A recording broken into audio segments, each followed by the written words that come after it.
श्रील प्रभुपाद की जय। सो हम ये भागवतम पहला स्कंद पहला अध्याय पहले श्लोक पर हम सेकंड डिस्कशन कर रहे हैं। कल भी हमने डिस्कशन किया था लेकिन उसको पूरा नहीं कर पाए थे। आज कोशिश करेंगे कंक्लूड करने की और आपके लिए कुछ क्वेश्चंस भी छोड़ देंगे और फिर अगले श्लोक पर जाएंगे। तो ये श्लोक इस प्रकार है, श्रीमद् भागवतम 1:1:1।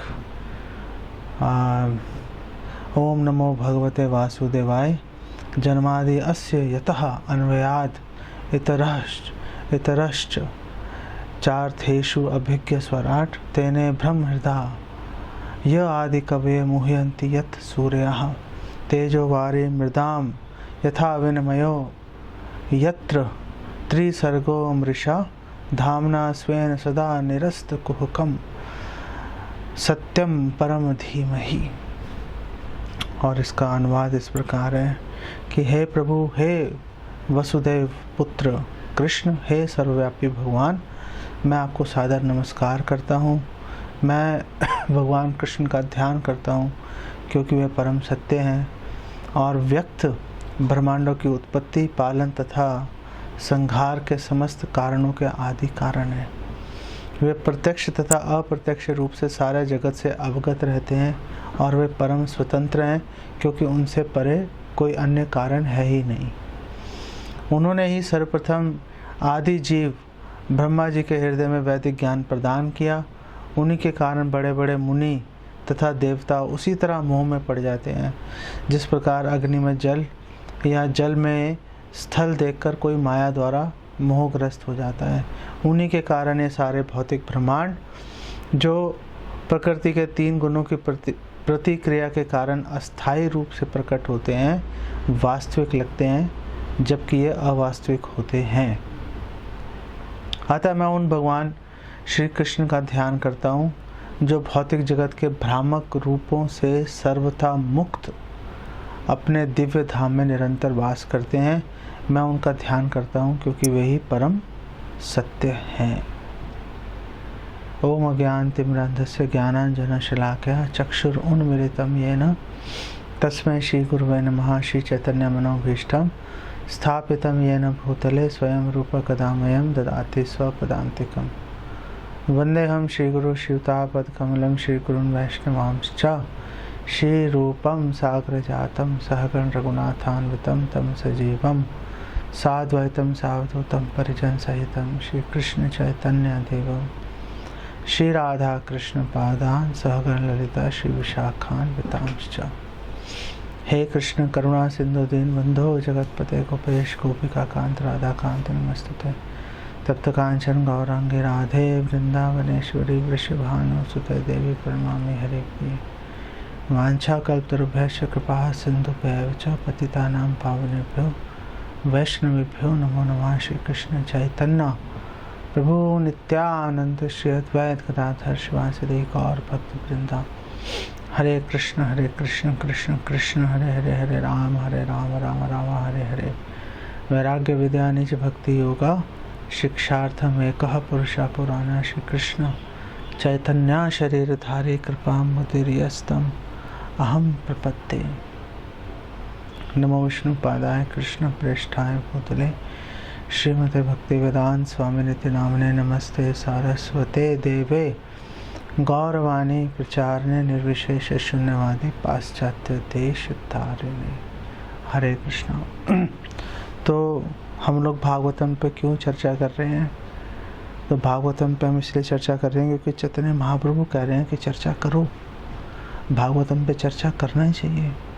और चैतन्य महाप्रभु ने एक बार नहीं अनेक बार इस बात को चैतन्य महाप्रभु ने दोहराया। जब महाप्रभु वाराणसी में थे और मायावादी सन्यासियों प्रकाशानंद सरस्वती और उसके अनुयायियों से जब बात कर रहे थे तो उस समय महाप्रभु ने बोला था, अतएव भागवत करह विचार यहाँ हईते पावे सूत्र श्रुतिर अर्थ सार। और महाप्रभु ने प्रकाशानंद सरस्वती को बोला था कि आप प्लीज़ बहुत ध्यान से आप श्रीमद् भागवतम का अध्ययन कीजिए, और तब आप अध्ययन जब करोगे बहुत ध्यान से, तो आप सूत्र श्रुतिर, आप जो ब्रह्म सूत्र है, जो वेदांत सूत्र है, आप उसके जो वास्तविक अर्थ हैं वो आप अच्छे से समझ पाओगे। ये चैतन्य महाप्रभु ने उनको बोला था। और भक्ति सिद्धांत सरस्वती ठाकुर बोल रहे हैं कि अगर कोई वेदांत सूत्र को, वेदों को, उपनिषदों को समझने की कोशिश करेगा बिना भागवतम को पढ़े, क्योंकि भागवतम जो है वो वेदांत सूत्र पर उसके नेचुरल कमेंट्री है, उसका स्वाभाविक टीका है, उसके ऊपर अलग से टीका देने की ज़रूरत नहीं थी। हालांकि बलदेव विद्याभूषण ने वो भी टीका दे रखी है, लेकिन भागवतम स्वाभाविक टीका है वेदांत सूत्र के ऊपर। इसीलिए अगर भक्ति सिद्धांत सरस्वती ठाकुर कह रहे हैं कि अगर किसी ने वेद पढ़े और श्रीमद् भागवतम नहीं पढ़ी, उपनिषद पढ़े, भागवतम नहीं पढ़ी, तो वो भ्रमित हो जाएगा, और भ्रमित हो जाएगा और बिल्कुल एक अलग से कोई यूनिक सा कोई मतलब अर्थ निकाल लेगा वेद पढ़ने से, और उससे क्या होगा, यहाँ तो वो नास्तिक बन जाएगा और बोलेगा बहुत बहुदेववाद यहाँ पे चल रहा है, 33 करोड़ देवी देवता हैं, क्या हो रहा है, कुछ समझ नहीं आ रहा। और या वो नास्तिक बन जाएगा, या इम्पर्सनलिस्ट बन जाएगा, निराकारवादी बन जाएगा। तो भक्ति सिद्धांत सरस्वती ठाकुर इस विषय में बहुत कड़ी चेतावनी दे रहे हैं, और भागवतम पढ़ना चाहिए। चैतन्य महाप्रभु इस बात को और चैतन्य महाप्रभु ने यह भी बोला कि भागवतम पढ़नी भी है, और भागवतम पढ़ने का जो तरीका है वो तरीका ये है कि भागवतम पढ़ी जाए। जो पूर्ववर्ती आचार्य हैं, श्रीधर स्वामी जिन्होंने पहली टीका लिखी, श्रीधर स्वामी के अनुगत होकर जो लोग टीकाएं दे रहे हैं उनसे लेके पढ़ी जाए, उनके अनुगत होकर। ऐसा नहीं कि वल्लभाचार्य जी की तरह बिल्कुल अलग अपना एक इंटरप्रिटेशन उठा के निकाल ली भागवतम पढ़ के, वो नहीं चलेगा। और चैतन्य महाप्रभु ने बोला है, स्वामी ना मानिले वैश्या है। अगर आपने स्वामी का अगर पालन नहीं किया, स्वामी के अनुगत नहीं रहे, तो जैसे एक स्त्री अगर अपने पति स्वामी के अंतर्गत नहीं रहेगी तो वैश्या बन जाएगी, वैसे ही अगर हम लोग श्रीधर स्वामी के अनुगत, पूर्ववर्ती आचार्यों के अनुगत नहीं रहेंगे तो हमारा भी माइंड आउट हो जाएगा, कुछ समझ नहीं आएगा क्या करना है क्या नहीं करना। तो ये बहुत महत्वपूर्ण बात है। तो हम जो कल चर्चा कर रहे थे सृष्टि के ऊपर, जन्मादि अस्ययता के ऊपर बात कर रहे थे, तो श्रीला प्रभुपाद बोल रहे हैं कि देखो ब्रह्मा जी से लेकर चींटी तक हर कोई सृष्टि कर रहा है, लेकिन कोई भी स्वतंत्र नहीं है। हर जीव ब्रह्मा जी से लेकर हर जीव परतंत्र है। और क्यों परतंत्र है? क्योंकि जो परम सत्य है भगवान कृष्ण, वो सबके स्रोत हैं। और उन्होंने बताया कि जैसे जब ब्रह्मा जी सृष्टि करना चाहते थे तो वो सृष्टि कर नहीं पाए थे, वो इसके बारे में आगे भी चर्चा करेंगे। उन्होंने पहले ध्यान लगाया भगवान पर, भगवान की कृपा प्राप्त की, तो उनको वो नॉलेज प्राप्त हुई थी, तब बात किया चली थी। तो कोई व्यक्ति ये सोच सकता है कि ब्रह्मा जी तो प्रथम जीव हैं, चलो ब्रह्मा जी की उपासना करते हैं हम। तो इस बात को काटने के लिए यहाँ पर व्यासदेव कह रहे हैं कि जो ब्रह्मा जी हैं उनके हृदय में भी जो दिव्य ज्ञान है वो भगवान ही प्रकाशित करते हैं। इसीलिए ब्रह्मा की उपासना नहीं करके केवल भगवान कृष्ण ही उपासना के योग्य हैं। आगे श्रीला प्रभुपाद डिस्कस कर रहे हैं कि कह रहे हैं कि जिस प्रकार किसी व्यक्ति के शरीर में जो भी घटना घटित होती है वो क्षेत्रज्ञ को, जीव को पता चल जाता है, शरीर के स्वामी को। उसी प्रकार एक पूरे सृष्टि में चाहे भौतिक हो चाहे आध्यात्मिक हो, जो भी घटित होगा वो डायरेक्टली या इनडायरेक्टली, डायरेक्टली मतलब अनव्यात और इनडायरेक्टली मतलब इतना इनडायरेक्टली भगवान को वो पता चली जाता है। और इसलिए वो कह रहे हैं कि क्योंकि भगवान को हर विषय में जानकारी है, केवल भगवान ही पूरी तरह से अभिज्ञ और स्वराट हैं और बाकी सब भगवान पर पूरी तरह से आश्रित हैं। इसीलिए भगवान पूजनीय है।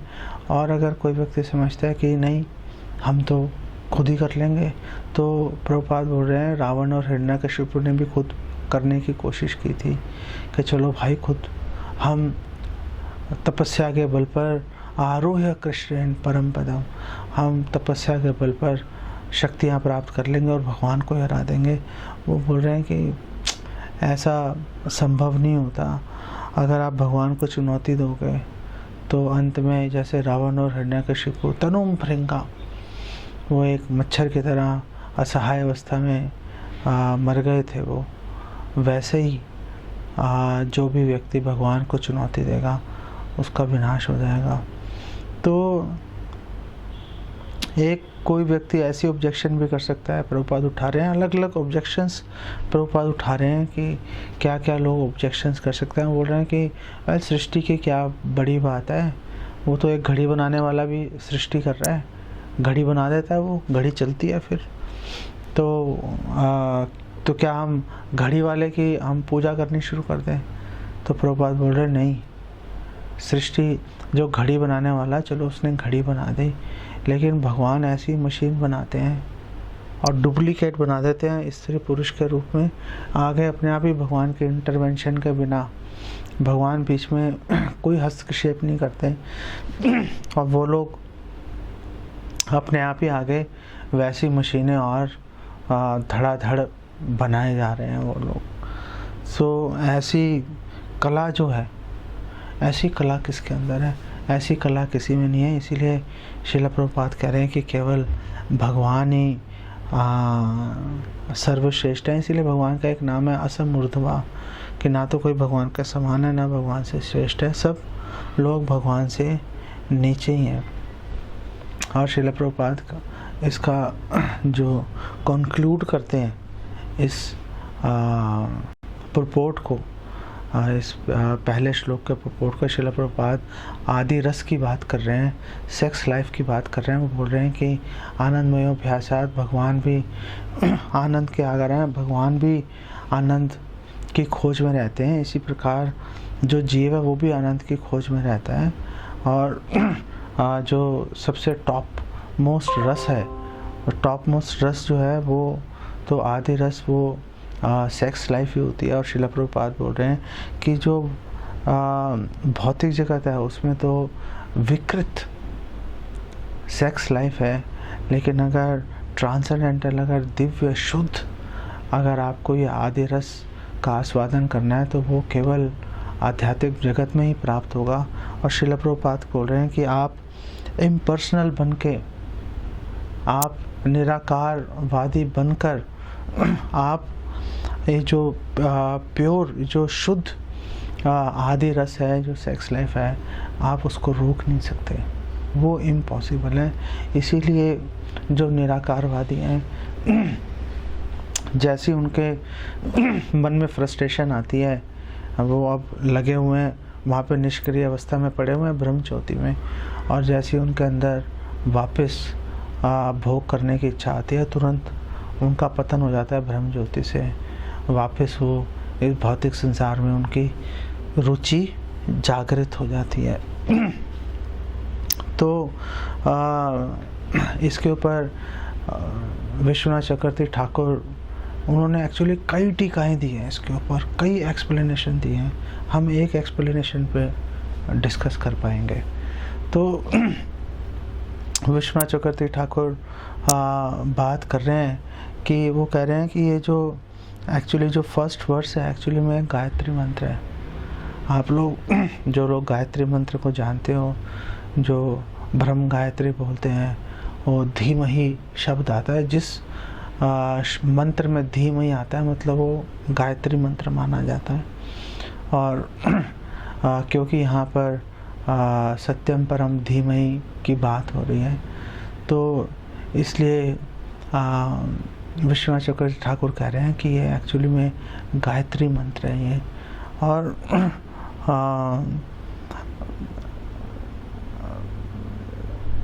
चैतन्य चरितामृत मध्य लीला में चैतन्य महाप्रभु भी इसकी पुष्टि कर रहे हैं। और चैतन्य महाप्रभु कह रहे हैं गायत्री अर्थे ऐ ग्रंथ आरंभन सत्यम परम संबंध धीमहि साधन प्रयोजन। और वो कह रहे हैं कि चैतन्य महाप्रभु ने प्यार ये वचन बोले थे वाराणसी के मायावादी सन्यासियों को। और चैतन्य महाप्रभु कह रहे हैं कि ये क्योंकि सत्यम परम धीमहि की बात हो रही है, तो ये गायत्री मंत्र है, और गायत्री मंत्र से ही इस श्रीमद् भागवतम जो है वो आरंभ किया जा रहा है। और फिर वो चैतन्य महाप्रभु इसकी एक्सप्लेनेशन भी दे रहे हैं। वो कह रहे हैं कि सत्यम परम जो है, सत्यम परम जो है वो संबंध है। जो सत्यम परम वो एक्चुअली में संबंध को दर्शा रहा है, जहाँ पर बात कर रहे हैं कि जो परम सत्य है वो भगवान इटर्नल है, हम इटर्नल है, हमारा भगवान से संबंध इटर्नल है। तो संबंध तत्व को दिखा रहे हैं। और वो कह रहे हैं कि जो धीमहि शब्द है वो साधन भी है और वो प्रयोजन भी है। साधन का मतलब अर्थ यहाँ पर अभिधेय है कि जो आप एक्टिविटी करोगे, तो परम सत्य जो है वो भगवान है, संबंध है। तो अब क्या कर रहे हैं, तो धीमहि भगवान पर ध्यान लगाना है, भगवान का स्मरण करना है। तो जब स्मरण करेंगे तो उसका गोल क्या है, उसका जो प्रयोजन है, अभिप्राय क्या है, उसका करने के लिए क्या उद्देश्य है। तो चैतन्य महाप्रभु कह रहे हैं प्रयोजन भी यही है कि भगवान पर ही ध्यान लगाना है। तो साधन अवस्था में जो भक्त हैं वो भगवान का श्रवण कीर्तन विष्णु स्मरणम इत्यादि के द्वारा जो है वो भगवान पर ध्यान लगाते हैं धीमहि।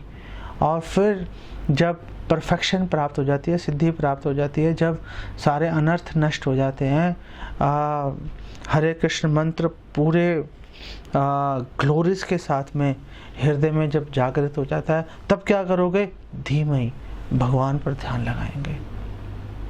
तो कितनी चैतन्य महाप्रभु ने अद्भुत यहाँ पर ये बात बताई है। और चैतन्य महाप्रभु जब बात कर रहे थे, सनातन गोस्वामी को शिक्षा दे रहे थे चैतन्य महाप्रभु, तो चैतन्य महाप्रभु ने बोला था ये श्लोक है परम शब्द कृष्ण निरूपण, कि ये जो श्लोक है भागवतम का पहला श्लोक जो है, इसमें परम शब्द से मतलब है भगवान कृष्ण। ये पर पूर्ण पुरुषोत्तम भगवान कृष्ण का परिचायक है। और वो बोल रहे हैं कि सत्यम शब्द कहे तार स्वरूप लक्षण, और सत्यम शब्द से जो है वो भगवान के स्वरूप का वर्णन हो रहा है कि भगवान का धाम, भगवान का नाम, भगवान का रूप, भगवान की शिक्षाएं, ये सब जो भी चीज़ भगवान से जुड़ी हुई है वो हर चीज़ जो है वो सत्य है, वो इटर्नल है, शाश्वत है। कभी भी उसमें कोई भी विकार, कोई भी उसमें कोई चेंज नहीं आता। और श्रील प्रभुपाद बोल रहे हैं कि जो वर्ड सत्यम है वो भगवान के जो गुण है, भगवान का जो चरित्र है उसको दर्शाता है। अच्छा, श्लोक, ये जो श्लोक है पहला, इसके आखिर में लिखा हुआ है सत्यम परम धीमहि। अगर इसको हम एक एक सेगमेंट, एक एक टुकड़े के साथ श्लोक के जोड़ के अगर देखें तो हमें कई इससे हमें मतलब प्राप्त होंगे। ऐसे कि सत्यम परम धीमहि, हमें भगवान पर ध्यान लगाना है। मैं उन भगवान पर ध्यान लगाता हूँ। किन पर ध्यान लगाता हूँ? जो वो कह रहे हैं कि जन्मादि अस्य यथा अन्वयाद इतरस चार्थेषु, जिनसे सृष्टि हुई, जो पालन करेंगे और जो संहार करेंगे। अन्वयात डायरेक्टली, कि भगवान खुद ही सएक्षत, कि भगवान देखते हैं भौतिक प्रकृति को, भगवान देखते हैं और काल के द्वारा भगवान उसको क्षोभित कर देते हैं, उसको उत्तेजित कर देते हैं, और भगवान उसके अंदर जो है वीर्य दान उसके अंदर करते हैं, जिसमें सारे जीव जितने भी हैं सारे जीव उसमें समाहित होते हैं। तो भगवान डायरेक्टली कर रहे हैं और भगवान इनडायरेक्टली भी कर रहे हैं कि भगवान खुद काम नहीं करते, बल्कि अपने पुरुषावतारों के माध्यम से भगवान जो है वो कार्य को संपन्न कर लेते हैं। भागवतम 11:24-19 में बताया, प्रकृतिर यस्य उपादानम आधारा पुरुषः परा सतो अभिव्यंजकः कालो ब्रह्म तत् तृतीयम तु अहम। अब बोल रहे हैं कि जो प्रकृति है वो तो भौतिक कारण है, वो उपादान कारण है।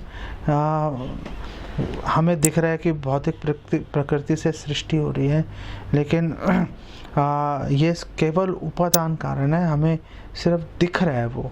और ऐसा दिखता है कि जो पुरुष हैं, जो पुरुषावतार हैं, जो महाविष्णु हैं, जो गर्भोदकशाही विष्णु है, जो क्षीरोदकशाही विष्णु है, ये जो हैं इसके आधार हैं, इन पे टिकी हुई है पूरी जो सृष्टि है।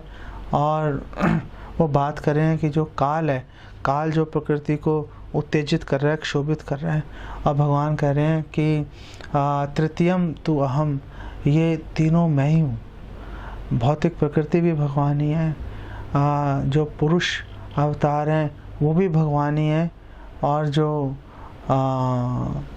काल है जो कि उसको क्षोभित कर रहा है, जो एजिटेट कर रहा है और सृष्टि को चालू कर रहा है।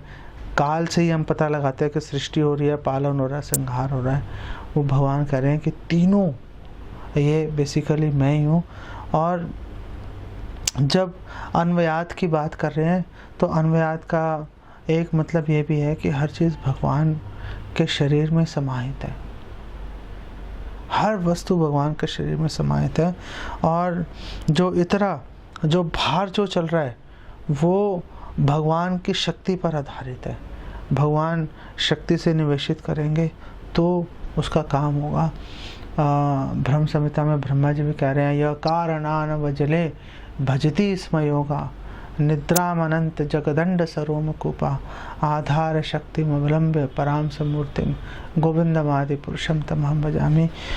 जो कारणोदकशाही विष्णु है, महाविष्णु है, उनके रोम कूपों में जो सारी सृष्टि है महत्त्व के रूप में, पूरे सारे ब्रह्मांड उनके शरीर में समाहित रहते हैं, रोम कूपों के अंदर।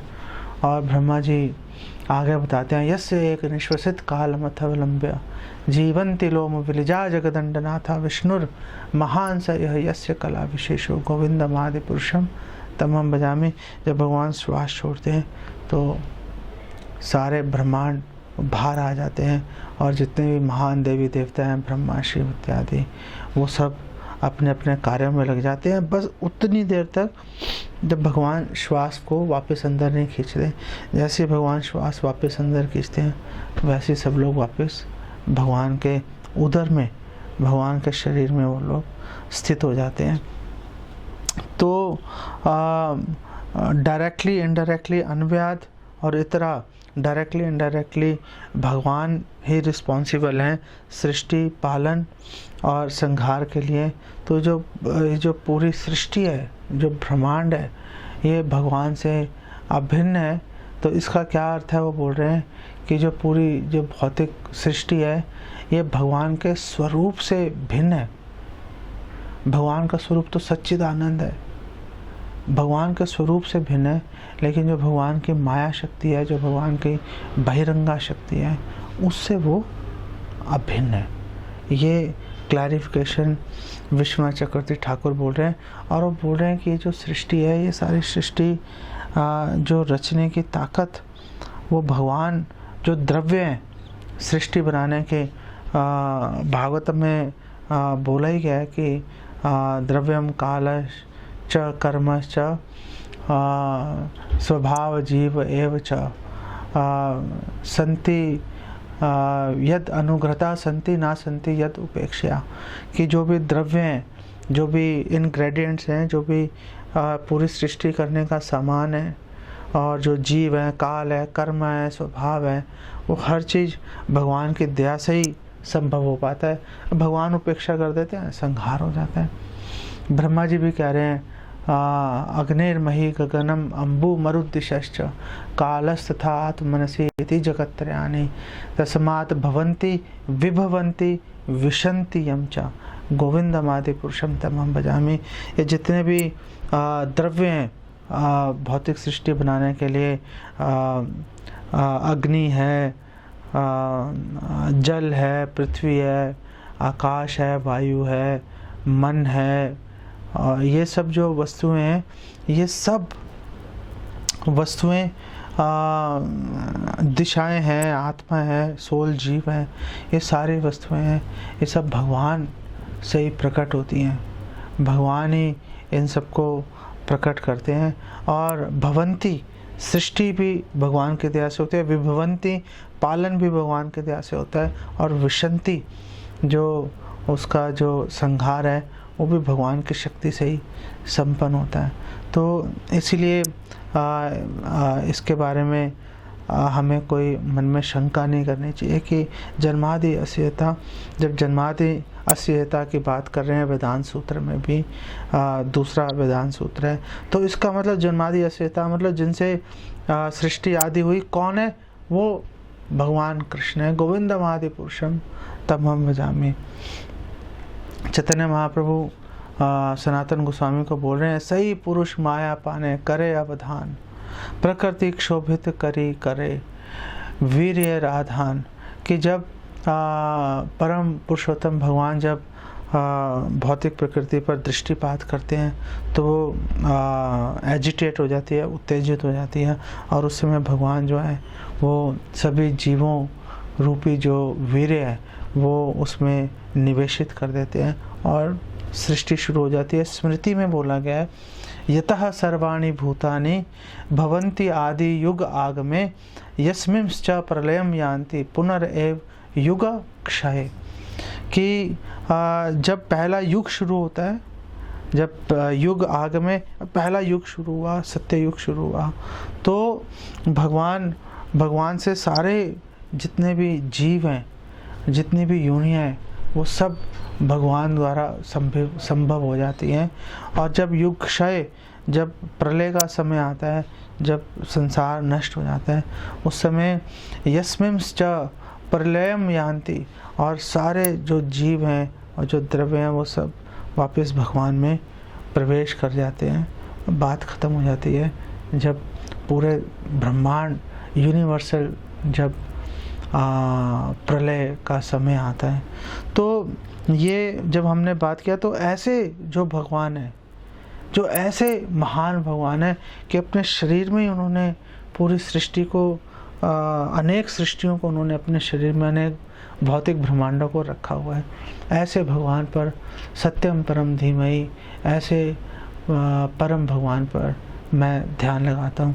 अब बात करें कि सत्यम परम धीमहि अभिज्ञा, कि भगवान अभिज्ञ हैं। अभिज्ञा मतलब भगवान को, भगवान सभी के बारे में, भगवान पूर्णतः, पूर्ण रूपेण भगवान सर्वज्ञ हैं, भगवान को सबकी जानकारी होती है।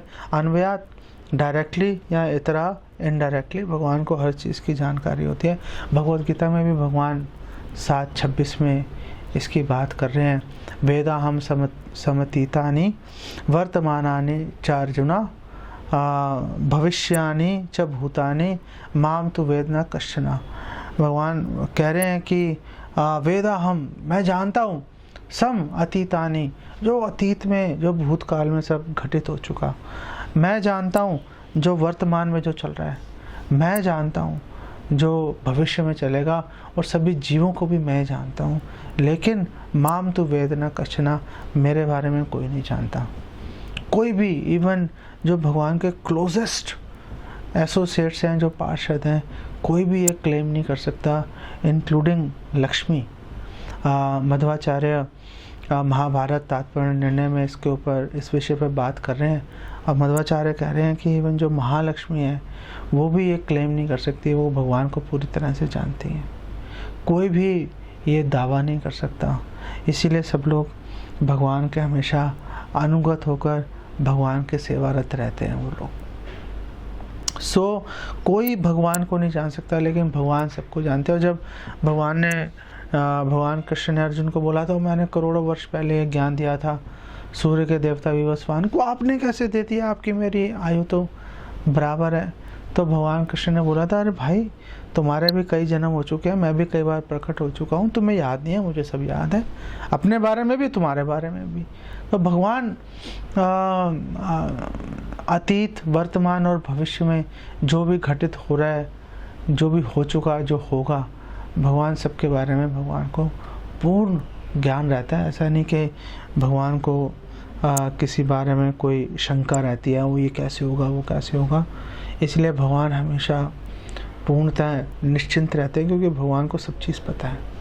और भागवतम में भी 8:5-27 में जो देवी देवता हैं वो भगवान की स्तुति करते हुए बोल रहे हैं, विपश्चितम प्राण मनो धिय आत्मनाम अर्थ इंद्रिय आभासम अनिद्रम अव्रणम।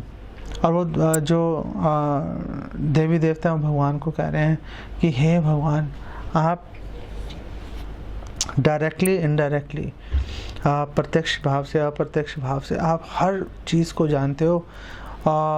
उसमें प्राण जो लिविंग फोर्स है, जो मन है, माइंड है, और धिया जो बुद्धि है, इंटेलिजेंस है, वो सब भगवान जानते हैं कि कैसे हर चीज़ भगवान के निरीक्षण में कार्य कर रही है। और भगवान हर चीज़ को भगवान प्रकाशित करते हैं, और भगवान में अज्ञान लेश मात्र भी भगवान में अज्ञान नहीं है। भगवान का जो शरीर है वो दिव्य है, और जो भगवान का जो दिव्य देह है भगवान की, वो किसी भी भौतिक कार्यों के, या भगवान ने जो पहले कुछ कार्य किए हैं तो उसका फल भगवान को भुगतना पड़ेगा, ऐसी कोई बात नहीं है। हालांकि भगवान भ्रमित करने के लिए कई बार भगवान श्राप भी स्वीकार कर लेते हैं। जैसे चैतन्य महाप्रभु ने एक स्मार्त ब्राह्मण का श्राप स्वीकार कर लिया था। उसने जनेऊ अपना धड़ से तोड़ के उसने बोला कि आपके सारे भौतिक ऐश्वर्य नष्ट हो जाए। चैतन्य महाप्रभु ने सहर्ष उसको स्वीकार कर लिया। संन्यास वो लेने के बारे में सोच ही रहे थे, और चैतन्य महाप्रभु ने संन्यास लेके उस ब्राह्मण के वचन को पूरा किया, और वन गम्य, और वन में भगवान ने गमन किया। ऐसा भागवतम 11:5-34 में भी वर्णन है, आप लोग पढ़ सकते हो उसको। श्रील प्रभुपाद मृत्यु की पराजय, जो सेकंड चांस, जो अजामिल की बेसिकली स्टोरी है, उसमें श्रील प्रभुपाद बोल रहे हैं कि जो सभी व्यक्तियों और वस्तुओं के जो स्रोत हैं वो निश्चित रूप से वो अभिज्ञ होंगे, निश्चित रूप से उनको हर विषय पर उनको जानकारी रहती है, डायरेक्टली या इनडायरेक्टली। वो परम आत्मा है, और वो हर चीज़ के बारे में जानते हैं, क्योंकि वो परफेक्ट है। वो एब्सोल्यूट प्लेटफॉर्म पे, परम धरातल पर वो स्थित हैं। और श्रील प्रभुपाद बोल रहे हैं कि देखो, जहाँ तक जीवों की बात है, तो जीवों की शक्ति से, एक जीव की शक्ति से शरीर खड़ा हो जाता है। जैसे आप हमने वो भ्रूण में प्रवेश किया हमने, और वो प्रवेश किया तो वो भ्रूण का विकास होना शुरू हो गया। लेकिन प्रभुपाद बोल रहे हैं इस ग्रंथ के अंदर मृत्यु की पराजय में, प्रभुपाद बोल रहे हैं कि हमें नहीं इस बात की जानकारी कि कैसे हमारी हड्डियां बनी, कैसे हमारी जो नसें हैं वो कैसे डेवलप हुई, हमें इसकी जानकारी नहीं है। और क्योंकि हमें इसकी जानकारी नहीं है, इसलिए हम भगवान नहीं हैं। और क्योंकि भगवान को हर चीज़ की जानकारी है, इसलिए वो भगवान है। ऐसा श्रील प्रभुपाद कह रहे हैं। अब हम सत्यम परम धीमहि को हम अब जोड़ के देखते हैं स्वराट के साथ में, कि भगवान स्वराट है, पूर्णतः स्वतंत्र है। तो हम उन परम भगवान का स्मरण कर रहे हैं जो पूर्णतः स्वतंत्र हैं, जिनमें जो किसी के भी पराधीन नहीं है, ऐसे परम भगवान पर हम जो है हम ध्यान लगा रहे हैं। और श्रील प्रभुपाद और भक्ति विश्वनाथ चक्रवर्ती ठाकुर इस बारे में बोल रहे हैं कि देखो, जब सृष्टि नहीं हुई थी तो माया एक्टिवेटेड ही नहीं थी। भौतिक प्रकृति जब नहीं है तो भगवान ने जब भगवान ने भौतिक प्रकृति को देखा था, तो जब देखा था उस समय एक्टिव नहीं थी वो। तो जब वो एक्टिव नहीं थी तो इसका मतलब जब भगवान ने देखा था, तो इससे पता चल रहा है कि भगवान के जो शरीर है वो भौतिक नहीं है। भगवान का शरीर एक्चुअली में दिव्य है, भौतिक गुणों से रहित है और आध्यात्मिक गुणों से, दिव्य गुणों से ओतप्रोत है। और वो कह रहे हैं कि ये जो स्वराट है, क्योंकि भगवान ने सृष्टि से पहले ही सृष्टि को देखा था, तो भगवान की इंद्रियां, भगवान का शरीर दिव्य है। इसीलिए वो बोल रहे हैं कि भगवान सृष्टि के आदि हैं, लेकिन भगवान का कोई आदि नहीं है। क्योंकि भगवान का कोई आदि नहीं है, इसीलिए भगवान परम स्वतंत्र है, भगवान स्वराट है। ब्रह्मा जी भी इसकी चर्चा करते हैं, बिल्कुल ब्रह्म संहिता के इन्वोकेशन में पहले श्लोक में, ईश्वरा परमा कृष्णा सच्चिदानंद विग्रह अनादिरादिर गोविंदा सर्व कारण कारणम, कि भगवान सबके कारण है, इसमें कोई शंका नहीं है। अनादिर, लेकिन भगवान का कोई कारण नहीं है, और क्योंकि भगवान का कोई कारण नहीं है इसलिए भगवान स्मराट है। और श्री विश्वनाथ चक्रवर्ती ठाकुर श्वेताश्वतर उपनिषद 6:8 का वो श्लोक यहाँ पर प्रमाण के रूप में दे रहे हैं। वो बोल रहे हैं, न तस्य कार्यम करणम च विद्यते, न तत्समश चाभ्याधिकस च दृश्यते, परास्य शक्तिर्विविधैव श्रूयते, स्वभाव की ज्ञान बल क्रिया च। और वो बोल रहे हैं कि जो परम भगवान है, न तस्य कार्यम करणम, उनके लिए कोई भी कर्तव्य नहीं है। ऐसे नहीं कि भगवान को वो काम करना पड़ेगा, ऐसी कोई ऑब्लिगेशन, ऐसा कोई कर्तव्य भगवान के सिर पे सवार नहीं है। भगवान पूरी तरह से स्वतंत्र हैं। और बोल रहे हैं कि न तस् समश चा अभ्यधिकस च दृश्यते, और ऐसा कोई व्यक्ति दिख नहीं रहा जो समश, जो भगवान के बराबर या अभ्यधिकस, भगवान से श्रेष्ठ हो। इसीलिए भगवान का नाम असम ऊर्ध्वभावी है। वो ऐसा कोई व्यक्ति दिख नहीं रहा। और वो कह रहे हैं, परास्य शक्तिर विविधैव श्रूयते, भगवान की अनेक शक्तियाँ हैं, और वो अनेक शक्तियाँ जो हैं वो स्वाभाविक रूप से अपना कार्य करती हैं। वो स्वाभाविक रूप से, स्वाभाविक का मतलब ये है कि वो भगवान की आत्म माया, भगवान की जो इंटरनल पोटेंसी है, भगवान की जो अंतरंगा शक्ति है, उससे संचालित है। कोई बाहरी कोई कारण नहीं है भगवान के कार्य को संपन्न करने के लिए। तो वो बोल रहे हैं कि जो ज्ञान, जो नॉलेज है, बल, जो स्ट्रेंथ है, जो और क्रिया, जो एक्शन है, कार्य जो है, वो स्वाभाविक ही, वो अपने आप ही ऑटोमेटिकली भगवान की इच्छा से ही पूरे हो जाते हैं। भगवान को कोई उसके लिए प्रयास नहीं करना पड़ता। ये भगवान की खासियत है। भगवान ने सोचा काम हो जाता है। हमारी तरह नहीं है कि एड़ियाँ रगड़ते रहो और काम नहीं होता। और भगवान भगवद गीता में कह रहे हैं कि भैया, कर्म पे तुम्हारा अधिकार है, फल पे तुम्हारा अधिकार नहीं है। क्यों अधिकार नहीं है? क्योंकि भगवान के पास वो अधिकार सुरक्षित है। भगवान चाहेंगे फल देंगे, भगवान चाहेंगे फल नहीं देंगे। भगवान पूर्णतः स्वतंत्र है, स्वराट है। और भक्ति सिद्धांत सरस्वती ठाकुर ब्रह्म संहिता में बोलते हैं कि कृष्ण इज ट्रांसेंडेंटल ऑटोक्रेट।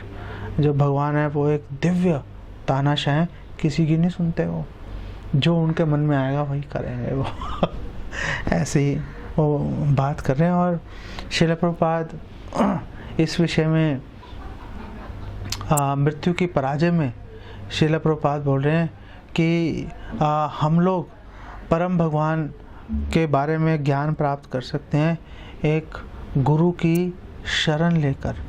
तो जैसे हम परम सत्य के बारे में जानकारी प्राप्त कर सकते हैं गुरु की शरण लेकर, तो क्या कृष्ण ने भी ऐसा ही किया था? श्रील प्रभुपाद ये प्रश्न उठा रहे हैं। तो भगवान कृष्ण की जो नॉलेज है, जो ज्ञान है, वो परफेक्ट कैसे है? तो फिर वो उसका उत्तर दे रहे हैं, क्योंकि वो स्वराट है, वो पूरी तरह स्वतंत्र हैं, उनको किसी से कुछ भी सीखने की आवश्यकता नहीं है। लेकिन हम देखते हैं कि भगवान कृष्ण संदीपनी मुनि के पास गए थे, वो गए थे उन पे अनुग्रह करने के लिए। भगवान चैतन्य महाप्रभु गए थे शिला ईश्वरापुरी के पास उन पे अनुग्रह करने के लिए। चैतन्य महाप्रभु गए थे केशव भारती के पास उन पे अनुग्रह करने के लिए। भगवान को व्यक्तिगत तौर पे किसी से भी कुछ भी सीखने की आवश्यकता नहीं है, सारा ज्ञान भगवान से ही प्रकट हो रहा है। सच्चिदानंद विग्रह भगवान तो सच्चित चित्त भगवान, हर विषय में भगवान को पहले से ज्ञान है और भगवान स्वराट है। भगवान पूरी तरह से स्वतंत्रता तभी आएगी जब भगवान पूरी तरह से ज्ञानवान होंगे। भगवान पूरी तरह से ज्ञानवान भी है, भगवान का कोई आदि भी नहीं है और भगवान तानाशाह है, पूरी तरह स्वतंत्रता से भगवान कार्य करते हैं। और श्रील प्रभुपाद बोल रहे हैं कि कुछ मूर्ख लोग, धूर्त लोग जो हैं वो गुरु से नॉलेज लेकर वो भगवान हो सकता है वो बनना चाहें, लेकिन भगवान जो है वो किसी से जाकर नॉलेज लेके भगवान नहीं बनते, वो तो पहले से ही भगवान है और हमेशा वो भगवान रहेंगे। वो बोल रहे हैं कि यही भगवान की परिभाषा है, यही भगवान की परिभाषा। हम ज्ञान ले रहे हैं किसी से, इसी से क्लियर हो जाना चाहिए कि भाई हम भगवान नहीं है और ज्ञान प्राप्त करके कोई भगवान बन भी नहीं सकता। भगवान तो भगवान होते ही हैं और इससे बड़ा भगवान से कोई द्वेष नहीं है कि कोई व्यक्ति खुद ही भगवान बन के उनका स्थान लेने की कोशिश करे। तो एक ही जो ऑब्जेक्शन, तो ऐसा भगवान, ऐसे भगवान जो स्वराट है, जो अभिज्ञ हैं, जिनको सारी जानकारी है और जो पूर्णतः स्वतंत्र हैं। शिला व्यासदेव पहले ही श्लोक में बोल रहे हैं कि सत्यम परम धीमहि, ऐसे परम सत्य पर मैं ध्यान लगाता हूँ। इसी तरह से अलग अलग जो जितने भी सेगमेंट्स हैं उनके साथ में हम इसको जोड़ेंगे, तो जोड़ के हम विभिन्न इसके हम अर्थ निकाल सकते हैं। तो कई लोग बोल सकते हैं कि तो हो सकता है ब्रह्मा जी को ज्ञान मिल ही गया हो अपने, जैसे कई बार हम सोते हैं, हमारे सोते सोते कई विचार हमारे मन में आ जाते हैं, कई तरह की इन्फॉर्मेशन सोते सोते ही आ जाती है। कई बार आपको भी ऐसा अनुभव होगा।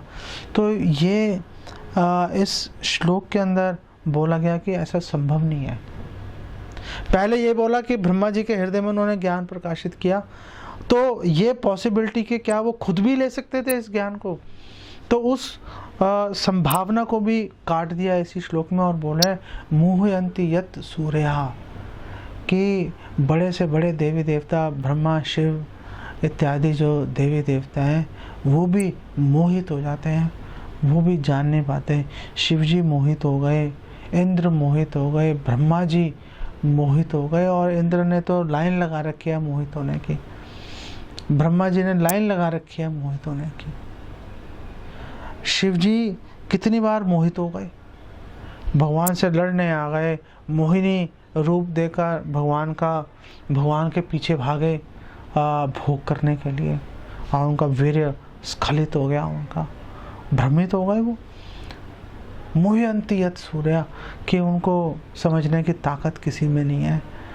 समझना अगर आप समझना चाहते हो तो सत्यम परम धीमहि, आपको उन परम भगवान के परम सत्य की, जो वासुदेव कृष्ण है, जो वसुदेव पुत्र कृष्ण है, उनकी शरण लेनी ही पड़ेगी आपको। उसके बिना आपका गुजारा नहीं है। और चैतन्य भागवत में भी लिखा है, ब्रह्मादि स्फूर्ति है कृष्ण कृपा है। और ब्रह्मा जी को ज्ञान कृष्ण की कृपा से प्राप्त हो रहा है। सर्वशास्त्र वेदे भागवत एक आए, और वेद भागवत सारे शास्त्र इसी का बार जोर जोर से इसी का प्रचार कर रहे हैं, इसी के बारे में वो इन्फॉर्मेशन वो दे रहे हैं। ब्रह्मा जी अगर चाहें भी तो वो खुद स्वयं अपने आप से वो ज्ञान प्राप्त नहीं कर सकते।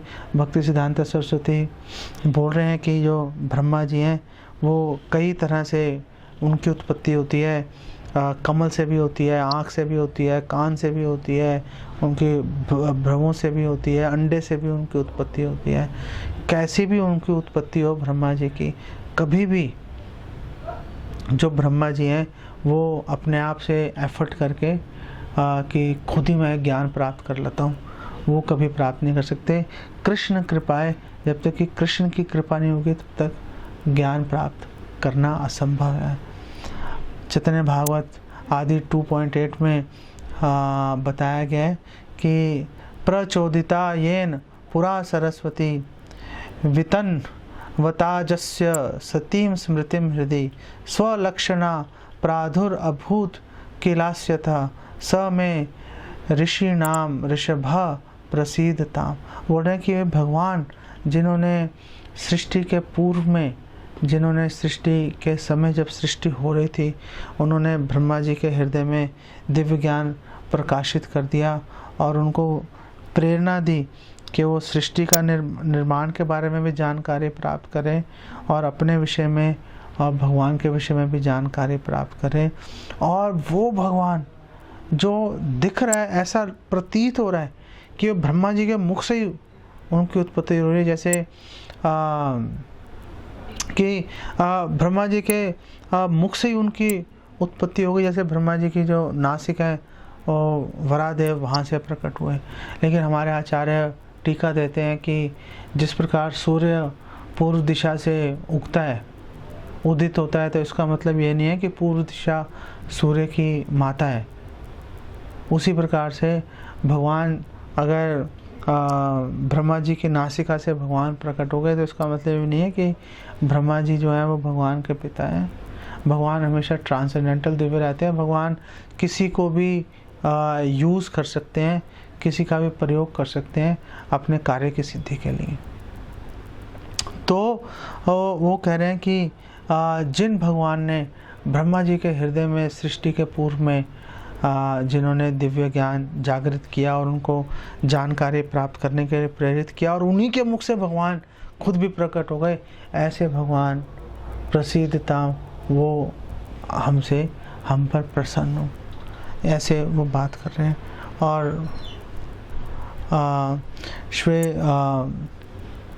श्वेताश्वर उपनिषद 6:18 में भी बात कर रहे हैं, यो ब्राह्मणम विदधाति पूर्वम यो वे वेदांश प्रहिणोति तस्मै तम ही देवम आत्मबुद्धि प्रकाशम मुमुक्षुर वै शरणम अहम प्रपद्ये। अब बोल रहे हैं कि उसमें भगवान से, उसमें एक भक्त है वो बोल रहा है कि क्योंकि मुमुक्षुर, क्योंकि मैं मोक्ष प्राप्त करना चाहता हूँ, इसलिए मैं परम भगवान की शरण लेता हूँ जिन्होंने ब्रह्मा जी के हृदय में जो वैदिक ज्ञान है वो प्रकाशित कर दिया था। और ब्रह्मा जी जो है, जो भगवान है, भगवान ही सभी ज्ञान और आध्यात्मिक प्रगति के आधार हैं। भगवान की आज्ञा के बिना कुछ भी बेसिकली संभव नहीं है। और चैतन्य भागवत में बताया है कि पूर्वे ब्रह्मा जन्मिलेन नाभि पद्म हईते तथापि ह शक्ति नाई किछु ही देखिते। कि जब ब्रह्मा जी का जन्म हुआ था उनके भगवान के नाभि पर उगे कमल से, तो उनमें कुछ भी करने की शक्ति नहीं थी, कुछ दिखाई भी नहीं दे रहा था उनको। तबे यवे सर्व भावे लईला शरण तबे प्रभु कृपाए दिले न दर्शन। और फिर ब्रह्मा जी ने भगवान की शरण ली और भगवान ने कृपा करके उनको दर्शन दे दिए। तबे कृष्ण कृपाए स्फुरिल सरस्वती तबे से जानेला सर्व अवतार स्थिति। और फिर भगवान की कृपा से सरस्वती उनको ज्ञान प्राप्त हो गया, उनको पता चल गया कि भगवान के विभिन्न अवतारों की क्या स्थिति है, कैसे सृष्टि चलनी है, कैसे क्या होगा। अगर हम सोचें कि हम अपने दम पर मोहयंती यत् सूर्या, अगर हम अपने दम पे करने का प्रयास करेंगे, असेंडिंग, अगर हम अपने इंद्रियों के बल पर ज्ञान को प्राप्त करने की कोशिश करेंगे तो हम बेसिकली भ्रमित हो जाएंगे, इसमें कोई डाउट नहीं है। और चैतन्य भागवत में बोला है, वेदे नारे निश्चायते ये प्रभुर रूप ताहाते ये देव मोहे ए न हे कौतुक। और चैतन्य भागवत मध्य 1938 में बोला है कि देवी देवता भी भगवान के जिन स्वरूप से, जिन रूप से देवी देवता भी भ्रमित हो गए, और जिनको जो वेद भी, जिनको जो है वेद भी पूरी तरह से निश्चित नहीं कर पाते कि भगवान के क्या गुण है। तो इसमें कोई कौतुक, इसमें कुछ आश्चर्य नहीं है, कोई हैरानी की बात नहीं है, ऐसा लिख रहे हैं। और बोल रहे हैं, हेन केवा अच्छे प्रभु तोमार मायाए, महायोगेश्वर आदि मोह नाही पाए। ये तुम्ही ये से तुम्ही ये आमारे, मोहिब कौन शक्ति, एबे देह तो मार चरणे प्रेम भक्ति। तो सार्वभौम भट्टाचार्य चैतन्य महाप्रभु को बोल रहे हैं, जब चैतन्य महाप्रभु ने उनके सारे जो वेदांत सूत्र के जो परोक्षवाद है सब काट दिया, और जो डायरेक्ट मीनिंग है वेदांत सूत्र का वो स्थापित कर दिया, और उनको पूरे प्रमाण दे दिए, तो तब सार्वभौम भट्टाचार्य ये बात बोल रहे हैं। वो कह रहे हैं कि हे भगवान, ऐसा कौन व्यक्ति है जो आपकी माया शक्ति से भ्रमित नहीं हो जाएगा। बड़े से बड़ा योगी भी जो है वो भी आपकी माया के प्रभाव से बचा नहीं रहता। तो इसमें क्या आश्चर्य की बात है कि आपने मुझे भी मोहित कर दिया। से तुम्हें ये आमारे मोहिबे कौन शक्ति, उसमें कौन सी बड़ी कौतुक की बात है, आश्चर्य की बात है, आपने मुझे मोहित कर दिया। फिर वो भगवान से प्रार्थना कर रहे हैं कि कैसे भगवान को समझा जा सकता है। वो कह रहे हैं कि एबे देह तुम्हारा चरण प्रेम भक्ति। अब आप मुझे प्लीज़ मुझ पर दया कीजिए और मुझे अपने चरणों के प्रति मुझे आप भक्ति प्रदान कीजिए, तभी जाके मेरा कल्याण हो पाएगा। और जहाँ पे निरस्त कुहकम की बात है, कुहकम का जो अर्थ है वो भ्रम भी है, और कुहकम का अर्थ जो है वो गलत तर्क भी है। तो इसके विषय में बात कर रहे हैं। अचिंत्या खलु ये भावा न तांस तर्केन योज्येत, प्रकृतिभ्य परम यच्च तद अचिंतस्य लक्षणम। कि जो भी दिव्य है, जो भी इस भौतिक प्रकृति से दिव्य है, वो अचिंत्य कहलाता है, और वहाँ पे तर्क काम नहीं करते। तर्को अप्रतिष्ठा, महाभारत में लिखा है कि तर्क वहाँ पे काम नहीं करते। और क्योंकि जो भौतिक तर्क हैं वो क्योंकि दिव्य विषय वस्तु को कभी छू नहीं सकते, इसीलिए दिव्य वस्तुओं को कभी भी शुष्क तर्कों के अनुसार, शुष्क तर्कों के माध्यम से, मंडेन आर्गुमेंट्स के द्वारा उनको कभी समझने का प्रयास नहीं करना चाहिए। और ये बात कृष्णदास कविराज गोस्वामी बोल रहे हैं चैतन्य चरितामृत के बिल्कुल शुरू में महाभारत के श्लोक को कोट कर रहे हैं, और बोल रहे हैं कि बेसिकली आप चैतन्य महाप्रभु को कोई भौतिक लॉजिक, कोई तर्क लगा के आप उनको समझ नहीं सकते। मोहयंती यत् सूर्या, उनको समझने में बड़े बड़े लोग जो हैं वो धोखा खा जाते हैं। इसीलिए हमारे शास्त्रों में निषेध है कि भगवान को भौतिक तर्कों से समझने का प्रयास करना। कभी भी भगवान को भौतिक तर्कों से समझने का प्रयास नहीं करना चाहिए, पूर्णतः निषेध है, और इसके परिणाम भुगतने पड़ते हैं। इतना निषेध है, इतना ही ज़्यादा निषेध है जितना श्रीला विश्वनाथ चक्रवर्ती ठाकुर कह रहे हैं, इतना निषेध है जितना पर स्त्री गमन, कि किसी और व्यक्ति की स्त्री से जो है संबंध बनाना। पर दारान न गच्छेत, जैसे हमारे शास्त्रों का वाक्य है कि पर स्त्री के साथ संबंध नहीं बनाना चाहिए। मातृवत परदारेषु, कि जो पर स्त्री है वो माता के समान है। अगर कोई पर स्त्री गमन कर रहा है वो इसी के समान है कि कोई अपनी माता के साथ ही अनाचार कर रहा है। इतना सख्त प्रावधान है कि पर स्त्री गमन नहीं करना चाहिए, व्यभिचार नहीं करना चाहिए। और अधर्म के 4 खंभों में से एक ये भी है व्यभिचार, कि स्त्री के लिए पर पुरुष गमन करना और पुरुष के लिए पर स्त्री गमन करना। चाणक्य पंडित कह रहे हैं मातृवत, वो माता के समान है। अगर आपने बुरी नज़र डाली तो समझो माँ के साथ अनाचार कर रहे हो। इतना सख्ती से निषेध किया गया। जितनी सख्ती से वो निषेध किया गया उतनी ही सख्ती से इस बात का भी निषेध किया गया, भगवान अथोक्षज है, नहीं हम भौतिक तर्कों से भगवान को समझ सकते। ये बात यहाँ पे बताई। और अगर कोई समझने का प्रयास करेगा विफल हो जाएगा पूरी तरह से। कभी भी भगवान को समझा नहीं जा सकता। लेकिन किसी ने कोई भगवान के दर्शन कर ही ले तो क्या होगा, ये प्रश्न कोई उठा सकता है। कितने महाभारत में हमें दिखाई दे रहा है, भागवतम में दिखाई दे रहा है, कितने ही जो असुर हैं, दुर्योधन टाइप, कंस टाइप लोग, जरासंध टाइप लोग जो हैं वो भगवान के दर्शन किए जा रहे हैं। तो हमारे आचार्य बोल रहे हैं कि जो लोग भगवान को देख भी लेंगे वो कभी भी भगवान की मधुरता, जो स्वीटनेस है भगवान की, उसको कभी भी नहीं समझ पाएंगे। और कैसे नहीं समझ पाएंगे, जब देख ही रहे हैं सामने तो देख के भी कैसे नहीं समझ पाएंगे। पश्यन्नपि न पश्यति, ये कैसे हो सकता है कि देख लेंगे फिर भी समझ नहीं पाएंगे।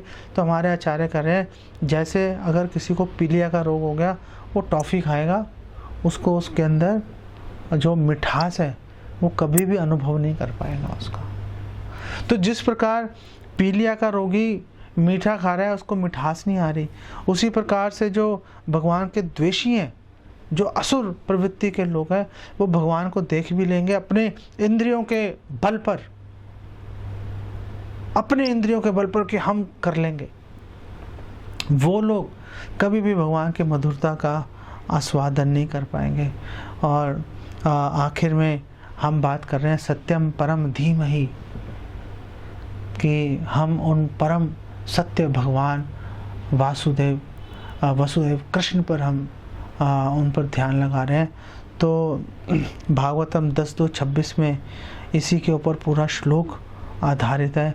और वहाँ पे देवी देवता ये भगवान की स्तुति करते समय बोल रहे हैं सत्यव्रतम सत्य परम त्रिसत्यम सत्यस्य योनिम निहितम च सत्ये सत्यस्य सत्यम ऋत सत्य नेत्रम सत्य आत्मकम त्वाम शरणम प्रपन्नः। और देवी देवता भगवान को बोल रहे हैं कि आप सत्यव्रत हो, आप कभी अपने व्रत से आप कभी भी च्युत नहीं होते, कभी भी आपका पतन नहीं होता। जो आपने एक बार सोच लिया उसको आप वो पूरा होके ही रहता है। और वो बोल रहे हैं कि सत्य परम, और आप ही परम सत्य हो, कोई आपको रोक नहीं सकता। त्रिसत्यम, जो 3 तरह के जो सत्य हैं, कि जो सृष्टि है, जो पालन है और जो संहार है, इन तीनों स्थितियों में आपके विचार में, आपकी इच्छाओं में कभी भी कोई भी किसी तरह की बाधा नहीं आ सकती। आप परम सत्य हैं। और अगर सत्यस्य सत्यम ऋत सत्य नेत्रम, और अगर कोई पूरी तरह से सत्यवादी नहीं है, वो कभी भी आपका अनुग्रह प्राप्त नहीं कर सकता।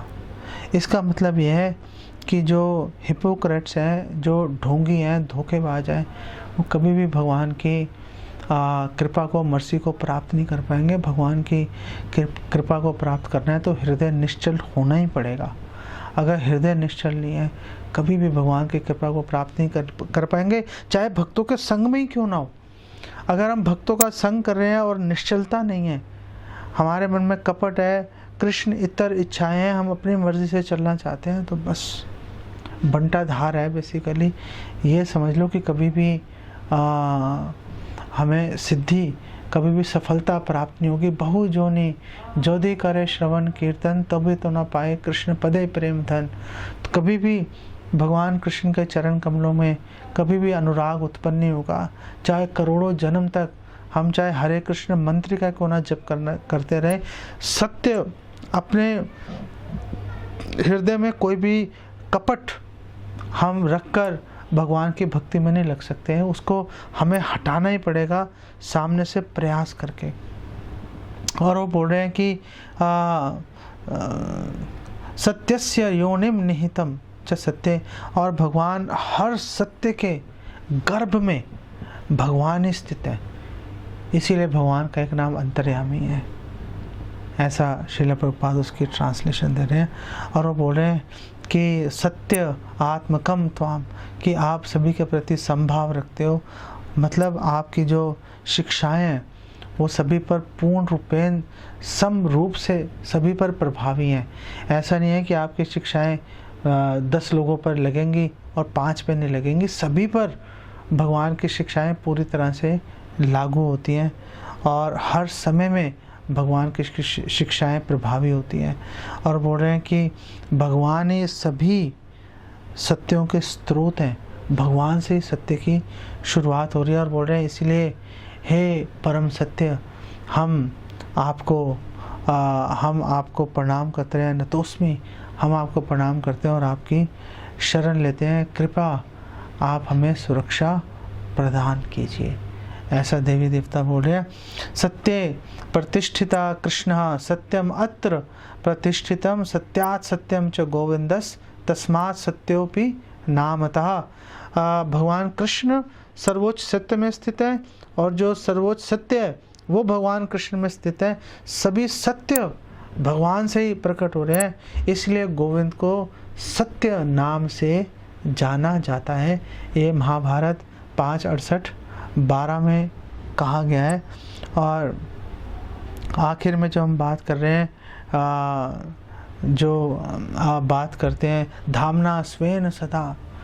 धामना जो है, धामना का अर्थ जो है भगवान का धाम भी है। धामना का शब्द का अर्थ जो है भगवान का शरीर भी है, भगवान का प्रभाव भी है, भगवान का तेज भी है। और भगवान अपने तेज से, अपने धाम के प्रभाव से, अपने नाम के प्रभाव से निरस्त कुहुकम, जितने भी गलत फिलॉसफीज हैं, कुसिद्धांत हैं, निरस्त, भगवान उनको निरस्त कर देते हैं, भगवान उनको ख़त्म कर देते हैं, परास्त कर देते हैं, काट देते हैं। ऐसे परम सत्य पर हम ध्यान लगाते हैं। ये व्यासदेव जी का ऐसा भगवान के प्रति भाव है। और ये तो तात्विक दृष्टि से था, रस की दृष्टि से भी इस श्लोक को देखा जा सकता है। जब बात कर रहे हैं श्रील विश्वनाथ चक्रवर्ती ठाकुर बोले हैं, जब विश्वनाथ चक्रवर्ती ठाकुर कह रहे हैं जन्मादि अस्य यथा, कि यहाँ पर वो बात कर रहे हैं कि इससे ये भी हम जानकारी ले सकते हैं कि जन्मादि जब भगवान प्रकट हो गए थे मथुरा में और जन्मादि अस्य यथा, उसके बाद भगवान ने क्या क्या कार्य किए। तो रस की दृष्टि से भी इस श्लोक की विवेचना की जा सकती है। जो अगर आप लोग जानना चाहो तो आप श्रीला विश्वनाथ चक्रवर्ती ठाकुर श्रीपाद की टीका आप पढ़ सकते हो। इस श्लोक पे हम यहीं पे विराम देते हैं और कल हम अगले श्लोक पर डिस्कशन करेंगे। जगत गुरु श्रीला प्रभुपाद की जय। ओके, सो क्वेश्चन है तो क्वेश्चन ले लेते हैं। ओके, हरे कृष्णा प्रभु ji. In Bhagavad Gita 2.12, Bhagwan is saying, quote, "Never was there a time when it did not exist, nor you, nor all these kings, nor in the future shall any of us cease to be." Quote end. Is it not natural to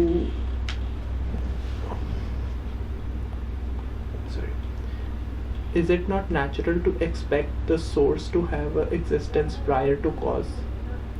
Is there any contradiction when he says that he is the source of all Jivatma? Prior to material creation, whether Jivatma was existing or not? If existing, what were they doing? Creation से पहले जीवात्मा की existence थी कि नहीं थी? बिल्कुल थी। वो महत्त्व में प्रवेश करके जो जीवात्मा है वो यह कारणान वजले भजती स्म योगा निद्राम अनंत जगदंड सरोम कूपा, भगवान के रोम कूपों में निष्क्रिय अवस्था में पड़ी हुई थी। लेकिन भगवान नहीं चाहते कि हम निष्क्रिय रहें। भगवान चाहते हैं कि हम उनके धाम में जाकर भगवान की सेवा में रत होकर परम सुख आनंद का अनुभव करें। इसलिए भगवान सृष्टि कर देते हैं। तो जब सृष्टि नहीं होती प्रलय के बाद में और सृष्टि दोबारा से होने के बीच में जो समय होता है करोड़ों वर्षों का, वो समय के दौरान जीव का अस्तित्व रहता है, हर एक जीव का अस्तित्व रहता है। लेकिन वो भगवान के रोम कूपों में, महाविष्णु के रोम कूपों में निष्क्रिय अवस्था में पड़े रहते हैं वो लोग। और क्या क्वेश्चन है? मतलब इसके आगे कंटिन्यू हो रहा है। हाँ, क्या है? In what state they were? Is there any information regarding this in our scriptures? वो तो मैंने प्रोवाइड कर दिया ब्रह्म संहिता से। ओके, सो ब्रह्म संहिता में लिखा हुआ है वो वहाँ पे निष्क्रिय अवस्था में पड़े रहते हैं बस। तो पॉइंट ये है कि अगर निष्क्रिय ही रहना है तो फिर इतने शरीर मन को कष्ट देकर क्यों ब्रह्म ज्योति में जाके प्रवेश करें? जब बार बार जन्म लेते रहो, मरते रहो, जब प्रलय होगी अपने आप ही आप निष्क्रिय अवस्था में भगवान के शरीर में प्रवेश कर ही जाओगे।